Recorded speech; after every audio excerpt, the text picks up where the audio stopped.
오늘은 그 자존감을 높이는 방법 중에 하나를 이야기할까 해. 성공과 어떤 성취를 했을 때 자존감이 높아지는 부분도 있어. 그런데 또 다른 면도 있다. 실패와 실수, 고난을 통해서 자존감이 높아지는 것도 있다. 허당 엄마입니다. 자존감에 대한 영상 아주 많거든. 그런데 오늘은 그 자존감을 높이는 방법 중에 하나를 이야기할까 해. 자존감에 세 가지 요소가 있는데 이거 자기 효능감이나 자기 이해, 자기 존중이라고 하거든. 네. 근데 보통 부모님들은 효능감에 초점을 많이 맞추잖아. 효능감이 뭔지 살짝 간단하게 설명해 주시네요. 나는 쓸모있는 사람이다. 이런 게 효능감이거든. 그리고 내가 좀 능력도 좀 있다 뭐 이런 거요. 그러니까 자기 이해는 나의 장점과 단점을 이해하면서 이런 내가 좋아 이런 거야. 그리고 내가 좋아하는 것과 싫어하는 것도 잘 알고. 그렇지. 그리고 자기 존중은 나는 가치로운 사람이다 라고 하는 거거든. 주로 저희가 생각하는 자존감은 그 세 번째 자기 존중감, 자아 존중감? 그게 자존감인 것 같아요. 이거를 다 합쳐서 나는 귀하고 가치로운 존재다 라는 말로 표현을 하거든. 자존감에는 자기 효능감이 있기 때문에 성공과 어떤 성취를 했을 때 효능감 부분이 높아지면서 자존감이 높아지는 부분도 있어. 그런데 또 다른 면도 있다. 어떤 면이요? 고난을 통해서 실수와 실패를 통해서 자존감이 높아지는 것도 있다. 우리는 이제 성공 경험이 자존감을 높이는 데 도움될 것 같지만 그것도 맞는데 실패를 내가 해결하고 이겨냄으로써 자존감이 더 높아질 수도 있다는 말씀이신 그렇지. 거죠? 그런 연구들이 요즘 꽤 많이 나오거든. 실패와 실수, 고난을 통해서 자존감이 높아지는 이야기를 하기 전에 자존감이 낮은 사람은 그럼 어떤 특징을 보이는지 정리하고 넘어갈까 해. 나는 이 얘기를 직접 아이한테 들었어. 시작을 못하겠다고 얘기해. 자존감 낮은 사람은 시작을 아무것도 못하겠대요? 아무것도 할 수가 없대. 그래 왜 그러냐고 물어봤더니 실수하고 실패하고 그게 두렵고 실수와 실패를 했을 때 비난받는 게 너무 두려워서 시작을 못하겠다라고 하더라고. 아, 실패가 두려워서 아예 시도조차 하지 않는다는 거죠? 그렇지. 그리고 실패가 두려워서 미루게 되는 것도 있어. 실패를 해도 괜찮다는 그 생각 자체를 그 아이가 가지지 못하고 있구나. 그렇지. 실패하고 실수하면 안 된다라고 부모님께서 말씀을 해주셨다는 말도 되는 거지.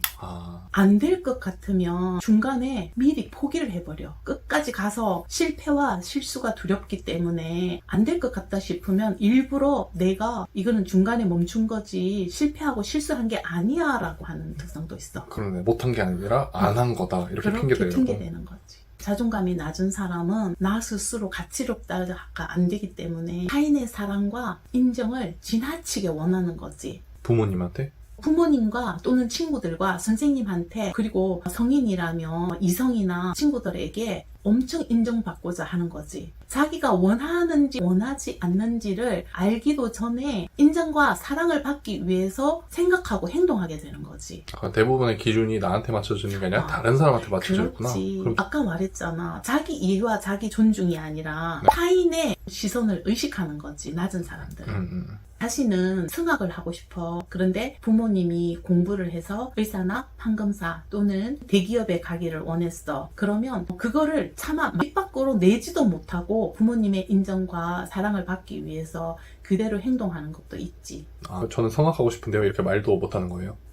말도 못 해보는 거지. 그리고 이게 오랫동안 길들여지면 자기가 원하는 것 자체가 무엇인지 알아차리지 못해. 그러다 보면 모든 삶의 방향을 다른 사람이 지정을 해줘야겠다. 그렇지. 그리고 또 하나 실패에 대한 두려움 때문에 자기가 선뜻 뭐라고 할 수가 없게 만드는 거지. 왜냐면 실패나 실수를 했을 때 부모님이 그 봐라 너가 하니까 그렇게 잘못되었지 않니 이렇게 경험들이 쌓임으로 해서 나의 선택에 대해서 두려움을 가지고 있는 거지. 그럼 자기 확신도 많이 떨어질 테고 뭘 해볼 수가 없겠다. 그렇지. 그래서 시도 자체를 계속 못하게 되는 거지. 구독과 좋아요는 허당 엄마와 허당 아들의 자존감을 높여줍니다.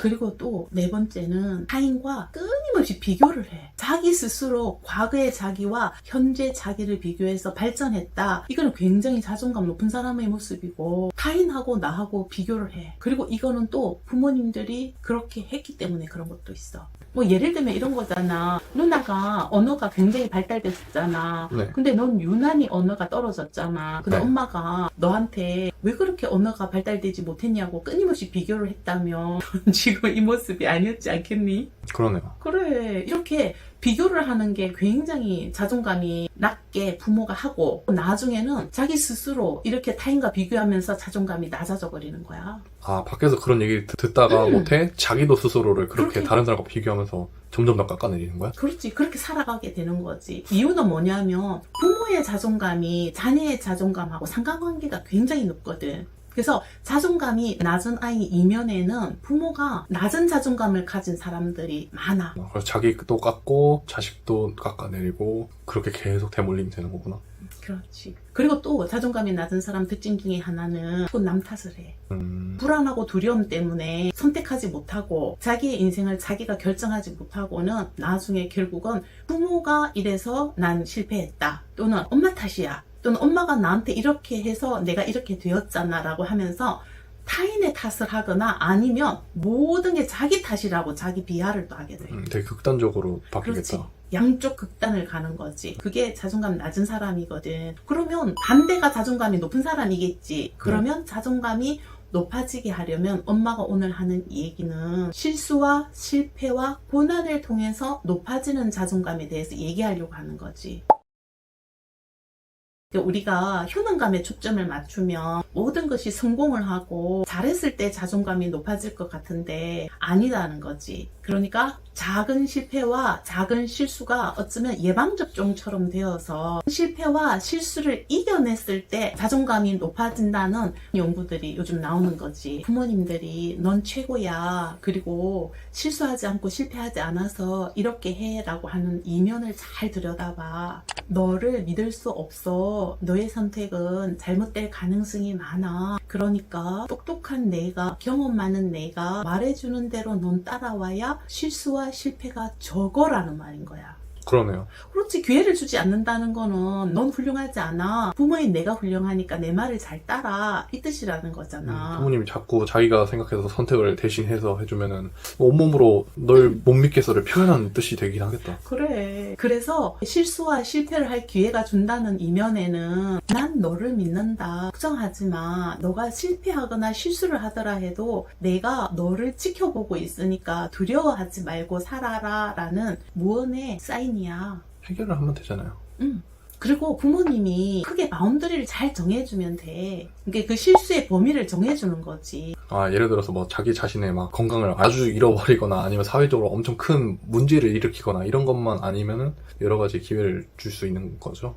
그렇지. 어린아이의 실수와 실패라는 게 특별한 게 있겠어. 그 범위라는 게 이 음식을 먹으려고 선택했더니 맛이 없었네. 아니면 야외에 가서 놀려고 했는데 그날따라 바람이 많이 불고 날씨가 좋지 않았네. 이런 실수와 실패잖아. 엄마가 상담하는 아이 중에 초등학교 6학년이 있어. 이제 부모님이 베트남 여행을 다녀오셨어. 내가 친구에게 어떤 자율권을 좀 주면서 메뉴나 놀러 가는 거에 대해서 일부의 기회를 주세요 했더니 이 어머니가 굉장히 지혜롭고 똑똑하거든. 그래서 여행 마지막 날 하루 스케줄을 그 아이한테 맡겼대. 걔가 정말 재밌게 잘 짰대. 그런데 베트남이 얼마나 더운지를 얘가 좀 잘 모르잖아. 경험이 없으니까. 그래서 야외 활동을 짠 거야. 가서 놀았는데 재밌기는 굉장히 재밌게 놀았대. 근데 너무 더웠대. 그거를 경험하고 나니까 베트남이란 건 아주 덥기 때문에 낮 시간에 바깥 활동을 하는 건 어렵구나라는 건 이 아이가 알게 된 거지. 그러네요. 그렇지. 그래서 저녁에 평가할 때 즐겁고 재미있게 놀았다는 건 다 같이 인정을 했는데 너무 낮 시간의 활동은 더웠다라는 평가를 스스로 내렸다는 거야.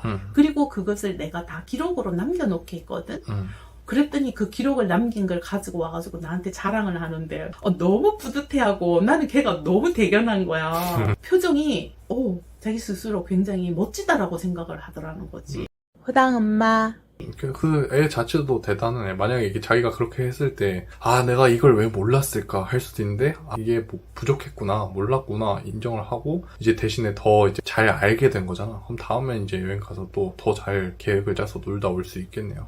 그럼 다음에 혹시나 더운 날에 간다면 낮 기온도 확인할 것이고 그런 걸 다 감안해서 할 거 아니야.